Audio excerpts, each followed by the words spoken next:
안녕하세요. 안전하고 행복한 학교를 만들어가는 빅마마의 행복한 학교 진행을 맡은 강지원 변호사입니다.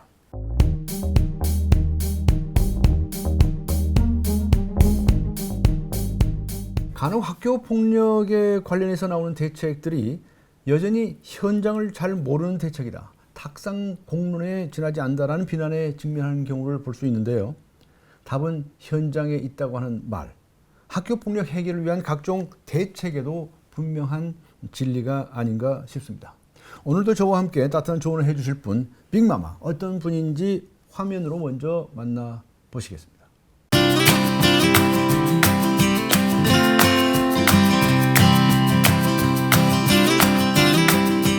안녕하세요. 네, 안녕하세요. 네. 오늘 빅마마의 행복한 학교 시작해 볼 텐데 본 주제로 넘어가기 전에 한 가지 질문을 드려보겠습니다. 요즘 학교 폭력은 고등학교보다 중학교보다는 뭐 초등학교 고학년이 더 심하다 이런 말도 있는데요. 현장에서 느끼실 때 요즘 학교 폭력의 양상이라고 할까 좀 특이한 점 이런 점을 어떻게 느끼고 계십니까? 요즘은요 예전하고는 다르게 이렇게 눈에 띄는 상처가 남는 육체적 폭력들은 거의 줄었더라고요. 네. 그리고 되게 보면 정서적 폭력이라 그러죠. 따돌림, 네. 그리고 사이버 폭력, 그리고 성폭력들이 아주 많이 늘어나고 있는 걸 볼 수 있습니다. 네. 그럼 오늘의 빅마마 행복한 학교 주제를 소개해 드리겠습니다.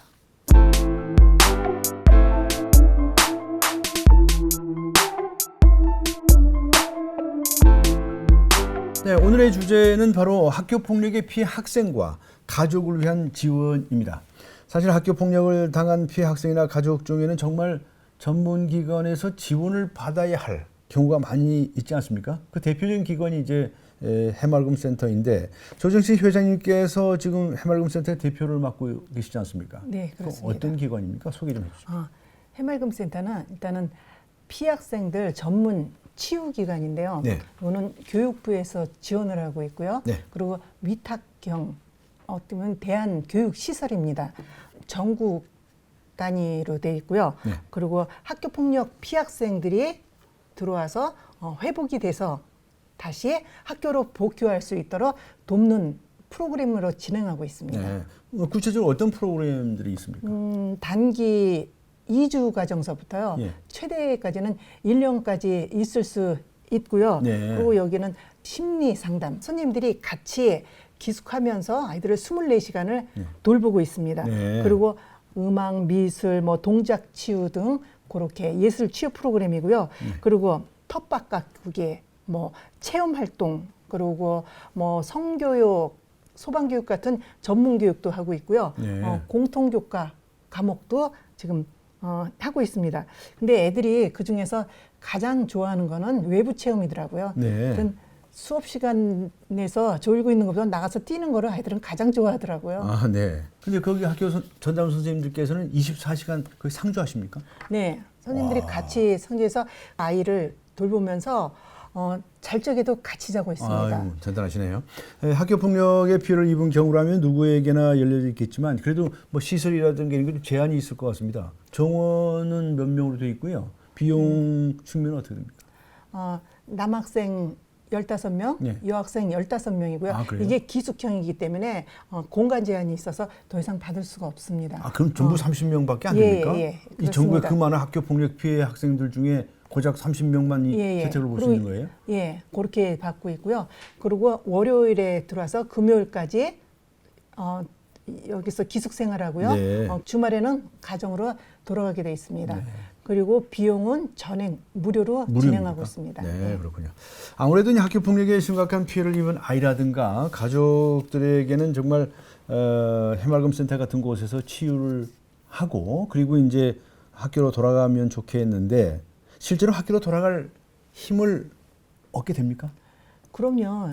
이 예. 안에서 아이들이 자신감을 찾고 심리적 안정을 찾을 수 있는 그런 프로그램들로 진행을 하고 있는데요. 네. 근데 처음에 아이들이 올 때는 보면은 되게 위축돼가지고 사람 눈도 못 마주쳐요. 상처를 많이 입은 친구들이니까요. 고개를 숙이고 그러고 하는데 벌써 한 2, 3일만 되면은 그 안에서 친구가 생기는 거예요. 그래요? 그러니까 친구가 없어서 고립돼 있던 아이들이 외롭던 아이들이 들어와서 친구가 생겼다는 데에 대해서 너무 아이가 행복한 거예요. 아, 네. 그러면서 이 안에서 저희가 행복하게 느끼는 게 안에서 꿈이 없던 아이들이 꿈을 찾는 거예요. 뭘 하고 그리고, 싶다. 네. 그리고 이런 프로그램들을 되게 체험 프로그램들을 통해 가지고 이 안에서 아이들이 또 자기 적성을 찾더라고요. 그래가지고 나중에 아이들 진학을 할 적에 전공 과목을 찾아가지고 자기네들이 앞으로의 진로를 네. 선택을 하더라고요. 그래서 네. 올해 같은 경우에도 요즘은 고3 학생들이 사실 많이 들어오더라고요. 고3이요? 네, 아. 고3 학생들이. 그래서 이 아이들이 되게 보면 일로 들어와서 여기 들어와서 자기가 진로를 정하는 경우들이 많더라고요. 그래서 네. 참 행복하게도 아이들이 또 저희 프로그램에서 자기가 적성을 찾아가지고 미용학과를 가는 아이도 있고요. 네. 저기 애견학과도 가는 아이들이 있고, 그리고 가장 많은 경우는 사회복지학과를 가는 거예요. 그래서 남을 돕고. 네, 그리고 이 아이들이 꿈이 자기가 나중에 커서 성인이 돼서는 다시 해맑음으로 와서 아이들한테 가르치고 도움을 주겠다는 이 센터에 다시 생각들을 오고 많이 싶다. 하더라고요. 그래서 지금 대학생이 돼가지고 월요일날 자원봉사 옵니다. 그래서 그래요? 아이들하고 같이 생활을 하면서 아이들한테 아주 힘을 주고 있죠. 한때 상처를 많이 받았던 아이들인데 참 그 친구들도 눈물도 많이 보셨겠네요.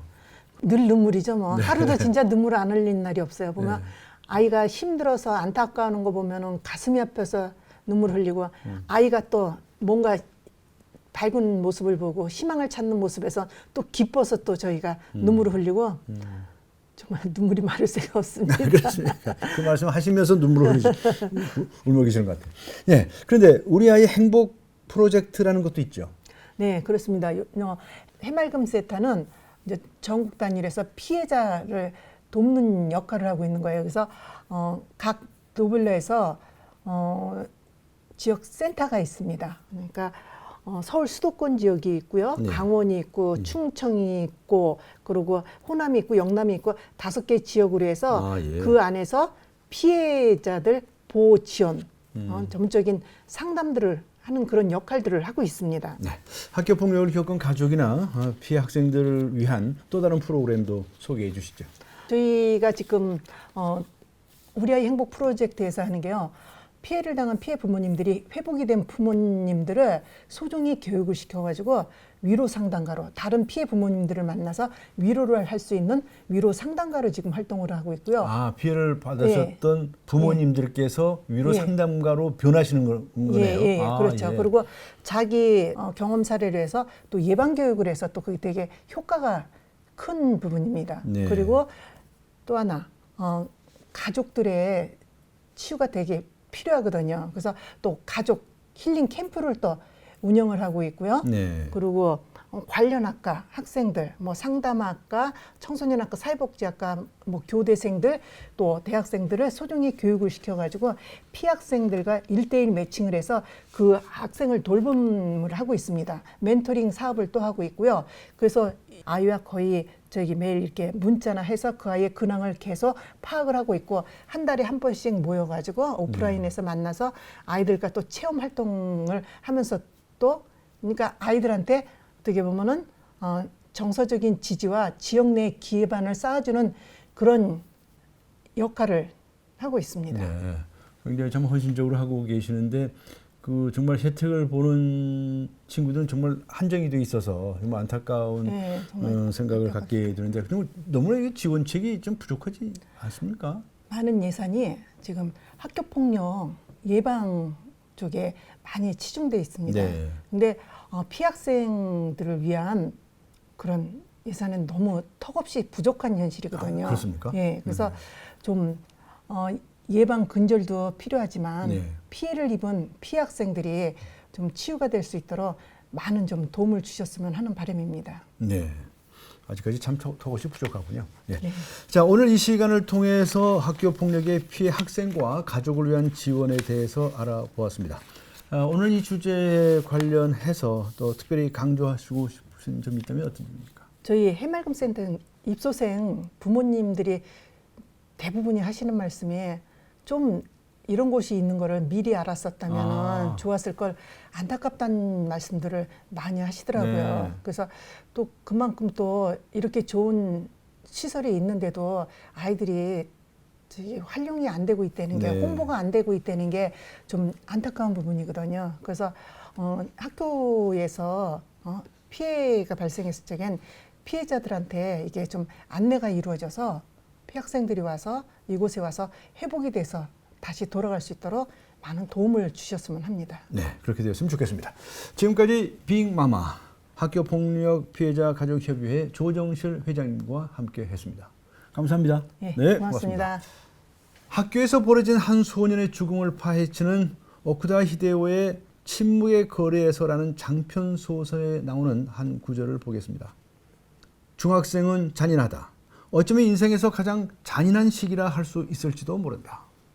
다들 더는 어른들에게 울면서 매달릴 수 없다는 사실을 깨닫고 자기들끼리 생존 게임을 시작한다. 네, 지금 이 시간에도 우리 아이들의 생존 게임은 계속되고 있을 겁니다. 그 게임이 더 이상 남에게 고통을 주는 게임이 아니라 희망의 게임이 되도록 많은 노력이 절실한 오늘입니다.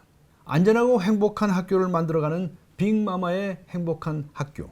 다음 시간에도 따뜻한 관심으로 함께 해주시기 바랍니다.